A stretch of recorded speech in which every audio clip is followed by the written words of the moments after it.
A young man came to me once and asked, "Master, teach me the secret of enlightenment." I didn't answer right away. I brought one finger to my lips, not to silence him, but to feel the weight of my own mouth before I used it for anything. He waited. People always wait, expecting something grand. Then I told him the truth. The secret isn't something I'm hiding from you. The secret is something you keep handing away, one sentence at a time, before you've even finished holding it yourself. You think the teaching is locked behind a door somewhere, in a language you don't speak, on a mountain you'll never climb. It isn't. It's sitting in your chest right now, and you keep emptying it out the moment it gets heavy.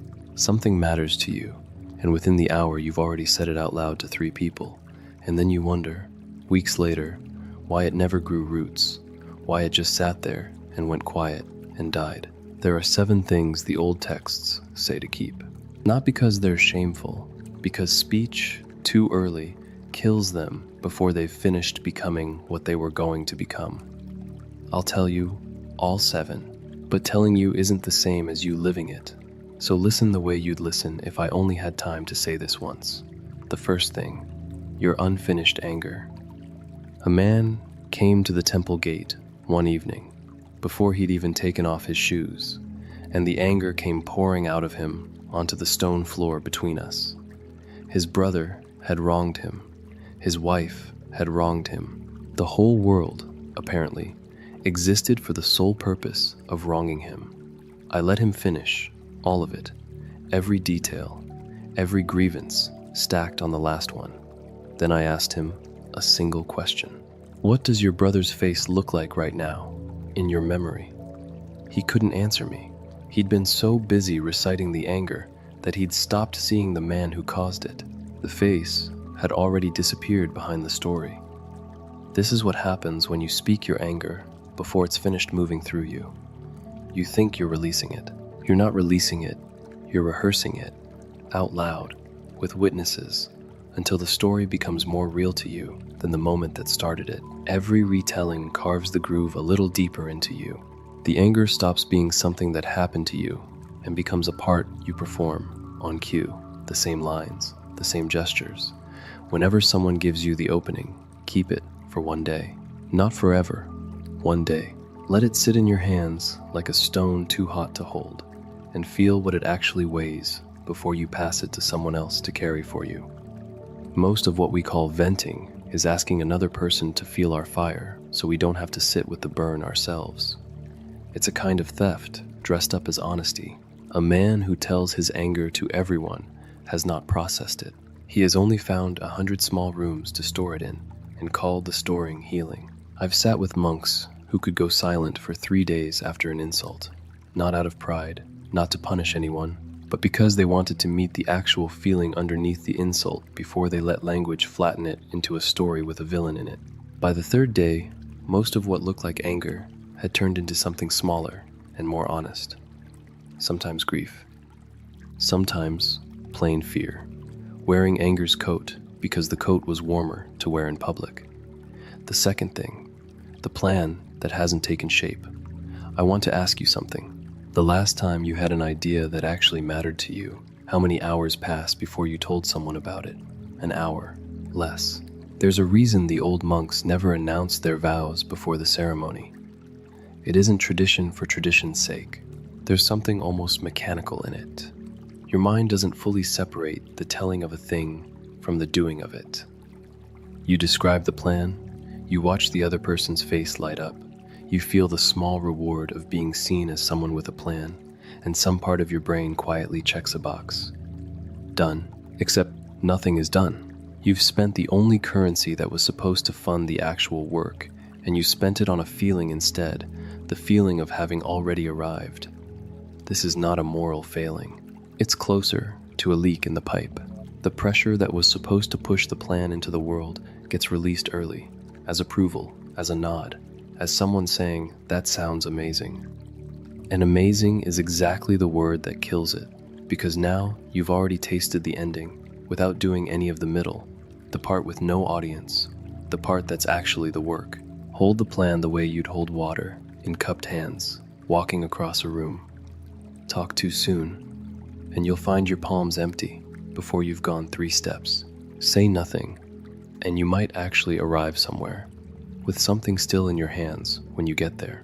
I knew a craftsman who built the same chair design for 40 years without once describing it to anyone before it was finished.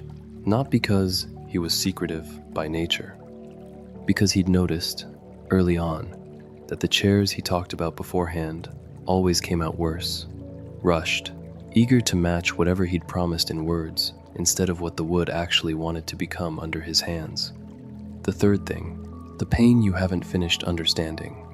A woman once described a wound to me before she understood it herself. Childhood, a father, a door that didn't open when she knocked. Just that, a door and a child's fist against it. She told it to a friend at a dinner table, expecting comfort, and instead watched the friend's face crumple, watched herself shift, mid-sentence, from the one in pain to the one doing the comforting. By the end of the night, she was the one offering tissues, reassuring a friend about her own childhood. This is different from the anger I mentioned first. Anger wants an audience right away. This wants understanding, and understanding takes time alone before it can survive being witnessed. A pain you haven't finished examining is not ready for another person's reaction to it. Their shock becomes your job to manage. Their pity becomes a weight stacked on top of the original weight. You walk away having performed your own wound for someone else's emotional comfort, and the wound itself, the actual thing, is no closer to healed than it was that morning, only more tired from being looked at. Sit with it first, not because it's shameful, but because it's still yours, only yours, and a thing that's still forming shouldn't be handled by hands that don't yet know its shape. Let it become clear to you in silence, before you let it become a story for someone else's dinner table. There's a difference between sharing a wound that's already healed enough to hold its own weight and sharing one that's still bleeding into whoever picks it up. The first kind connects 2 people. The second kind asks a stranger to perform surgery they were never trained for, with their bare hands at a table between courses. The fourth thing, the kindness you just did. There's an old fragment I carry around, just a gesture really, nothing more. A teacher's hand closing over a coin a student tried to give back to him after he'd quietly helped a stranger. "Keep it closed," the teacher said. "Don't show me what your hand just did." The moment you describe your own kindness, something changes underneath it. It stops being a gift and becomes a transaction, waiting for a receipt. You gave a stranger your seat, you covered a coworker's mistake without telling anyone, you sat with someone who was grieving and said nothing useful, just stayed, and then later you told the story at dinner, watching for the nod, the small approving sound. That nod is what you were actually after, somewhere underneath the good intention. The kindness becomes the bait, and the praise becomes the catch. A closed hand doesn't ask to be admired. It already did what it came to do. The doing was the whole event, complete in itself, finished the second it happened. Everything you add after that, every retelling, every humble little disclaimer before the story, is just you trying to get paid twice for something you already received full payment for in the doing itself. The fifth thing, your doubt about the path you're on. Have you ever stopped believing in something you'd built your whole identity around and told no one because you weren't ready to be talked out of doubting it? Doubt needs a room with no other voices in it. Not because other people are wrong, but because their certainty, even when it's kind, even when they love you, will flood the space before your own signal has had a chance to separate itself from the noise. You say, quietly, "I'm not sure this is right for me anymore." And immediately, someone tells you, "You're just tired.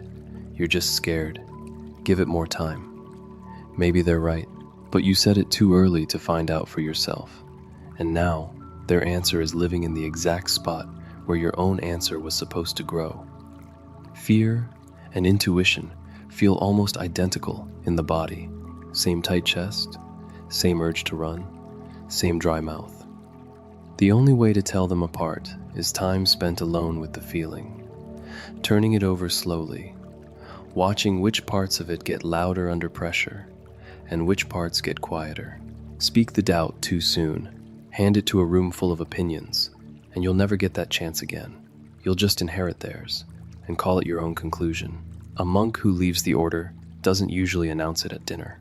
He stops lighting the incense one morning, quietly, and only tells the abbot weeks later, once the decision has stopped shaking and started standing on its own. The sixth thing, your real progress. Your progress is the one thing in your life that wasn't built to survive comparison. You go 3 weeks without losing your temper. You finally sit in silence for 20 minutes without reaching for your phone. You forgive someone you swore for years you wouldn't, and the very next instinct is to tell someone, to have it confirmed, to watch their face register that you've changed. The instant you do that, you've traded the actual change for a verdict on the change. Now it isn't yours anymore. It's theirs to judge, theirs to compare against their own timeline, theirs to quietly undercut with a well-meant but, "Oh, I went through that years ago." You walk away smaller than you walked in, and the progress, the real, quiet, internal shift, gets buried under someone else's reaction to it, like a fire smothered the moment it caught. I've watched students practice for years and never mention it once. Their faces simply stop flinching at things that used to wound them. That's the whole report. No announcement, no dinner table story, just a face that no longer flinches at what it used to flinch at. Let your progress stay invisible for as long as it can stand to. The moment it needs an audience to feel real, it was never as solid as you thought it was. Plants don't announce the moment a root finally takes hold underground. They just, one day, stop dying every time the weather turns. Nobody was watching when it actually happened. By the time anyone notices the leaves, the real work finished weeks ago, in the dark, with no one keeping score. And the seventh thing, the one underneath all the others. There's a question sitting in you right now that you haven't let yourself fully ask, because some part of you already suspects the answer and doesn't want it confirmed out loud. Not yet, maybe not for a long time. Maybe it's whether you actually love the life you've built or just got comfortable enough not to leave it. Maybe it's whether the anger from the very first thing I mentioned was ever really about your brother at all, or about someone else entirely, someone you haven't said the name of in years. You already know, roughly, where it lives in you. You can feel its outline the way you feel a stone in your shoe before you've stopped walking to look at it. Don't hand this one to anyone yet either. Not a friend, not a therapist, not the comments under this video.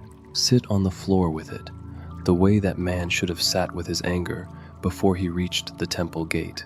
Let it stay unanswered in your own company until the answer stops being something you're afraid of and starts being something you simply, quietly, know.